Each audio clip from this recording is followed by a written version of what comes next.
পশ্চিমবংগত উদ্ধাৰ গুৱাহাটীৰ নুনমাটিৰ পৰা সন্ধানী দুই স্কুলীয়া ছাত্ৰ বছৰীয়া পৰীক্ষাত অৱতীৰ্ণ হ'বলৈ আহি নিখোজ হৈ আছিল বিকাশ ৰাজবংশী আৰু আলী হুছেইন নামৰ দুই ছাত্ৰ পশ্চিমবংগৰ হাওৰাত আৰক্ষীয়ে উদ্ধাৰ কৰিছে ছাত্ৰ দুজনক আনিবলৈ ইতিমধ্যে হাওৰালৈ ৰাওনা হৈছে নুনমাটি আৰক্ষীৰ এটা দল যথেষ্ট এক সুখৰ খবৰ যে যোৱা 7 মাৰ্চৰ পৰা আসলতে নিৰুদ্দেশ হৈ আছিল বিকাশ ৰাজবংশী আৰু আলী হুছেইন নামৰ নৱম শ্ৰেণীৰ দুজনকৈ ছাত্ৰ আৰু এই ছাত্ৰ দুজন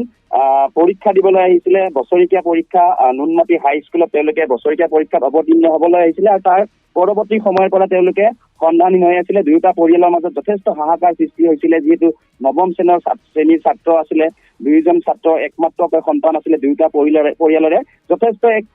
হাহাকাৰময় পৰিৱেশৰ মাজত আছিলে কিন্তু ভাল খবৰ যে ইতিমধ্যে আৰক্ষীয়ে উদ্ধাৰ কৰিছে বৰ্তমান হাওৰাৰ যি ষ্টেচন আছে সেই হাওৰা ষ্টেচনত ছাত্ৰ দুজনক উদ্ধাৰ কৰি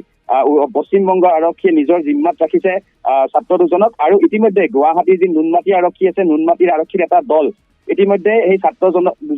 দুজনক ঘৰলৈ ঘূৰাই আনিবলৈ ৰাওনা হৈছে আৰু হয়তো আজি নিশা বা অহা কাইলৈৰ ভিতৰতে সেই ছাত্ৰ দুজন নিজৰ ঘৰত আহি উপস্থিত হ'ব এয়া নিশ্চিতভাৱে এক ভালৰ খবৰ আৰু যিহেতু বনদীপ সন্ধানী হৈ আছিলে সেই সময়তে বিভিন্ন প্ৰশ্ন উত্থাপিত হৈছিলে যে এই ছাত্ৰ দুজনক কোনোবাই লৈ গৈছিল নেকি বা কাৰোবাৰ প্ৰৰোচনাত এই ছাত্ৰ দুজন কাৰোবাৰ লগত গৈছিলে নেকি নিশ্চিতভাৱে আৰক্ষীয়ে এতিয়া সেই গোটেই বিষয়টো তদন্ত প্ৰক্ৰিয়া আৰম্ভ কৰিছে আৰু ইতিমধ্যে গুৱাহাটীৰ এটা দল যিহেতু নুনমাটি আৰক্ষীয়ে এই ঘটনাটো নুনমাটি আৰু চান্দমাৰী আৰক্ষীয়ে তদন্ত চলাই আছিলে আৰু ইতিমধ্যে নুনমাটি আৰক্ষীৰ এটা দল ইতিমধ্যে ৰাওনা হৈছে হাওৰা অভিমুখে আৰু হাওৰাত যেতিয়া ছাত্ৰ দুজনক নিজৰ জিম্মাত ল'ব নিজে উদ্ধাৰ কৰি নিজৰ জিম্মাত ল'ব তাৰ পাছত সেই ছাত্ৰ দুজন কাৰ লগত গৈছিলে কাৰ প্ৰৰোচনাত গৈছিলে ইতিমধ্যে ছাত্ৰ দুজনৰ আলী হুছেইনৰ যি মাতৃ সেই মাতৃয়ে উল্লেখ কৰিছিলে যে নগদ ধন লৈ গৈছিলে 10,000 টকা লগত লৈ গৈছিলে সেই ছাত্ৰ দুজনে আৰু লগত তেওঁলোকে নিজৰ পৰিচয় পত্ৰও লৈ গৈছিলে আধাৰ কাৰ্ড হওক পেন কাৰ্ড হওক এনেদৰে লৈ গৈছিলে আৰু আৰক্ষী যেতিয়া এই ছাত্ৰ দুজনক নিজৰ জিম্মাত ল'ব এই ঘটনাৰ লগত কোনোবা তৃতীয় ব্যক্তি জড়িত আছে নেকি বা